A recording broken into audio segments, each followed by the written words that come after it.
Heroic but hampered. The LAPD says officers rushed into the Pacific Palisades to try to save people as the fire spread in January. But a new after-action report says their efforts were complicated by a broken communication system and a lack of clear direction from commanders. Our investigative reporter Eric Leonard covers the LAPD for us. He joins us live with an update now. Eric. Hi, Michael and Annabelle. This is the LAPD's look at what worked and what needs work when looking back at the response to the Palisades Fire in January. Many of the issues in this report involve how the department manages large incidents, decides who's in charge and who keeps detailed records. But some of the other issues appear much more fundamental. Radios that stopped working, conflicting directions, and a lack of regular wildfire training. These images, taken from body-worn cameras, show what the LAPD says it's most proud of. Officers headed into danger to help people living in the Palisades evacuate their homes as the fire spread. Members of this department, both sworn and civilian, demonstrated exemplary commitment to duty.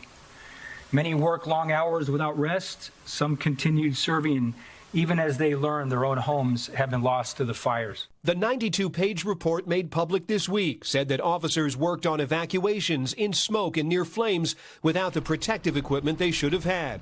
The report said within hours, police radios weren't working in the area because a mountaintop repeater shut down and the hills of the Palisades blocked signals. Cell phone networks also failed, making it difficult for commanders to get instructions to officers in the neighborhoods. The Palisades' unique topography and coupled with the destruction of radio towers and repeaters proved extremely challenging for the department to communicate over our land mobile radios. The report said in the first hours of the fire, a group of officers on Sunset Boulevard made the decision to tell people stuck in gridlock traffic to get out of their cars and run as flames drew closer. The department said that was the right decision as some of those cars caught fire.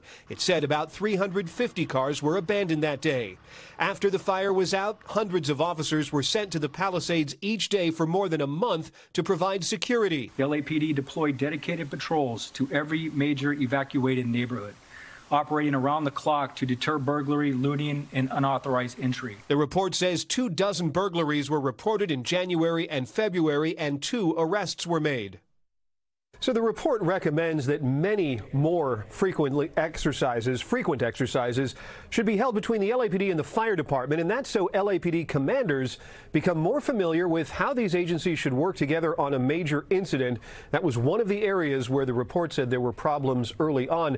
The department says 2 of those training classes were already held last month. I'm investigative reporter Eric Leonard, NBC4 News.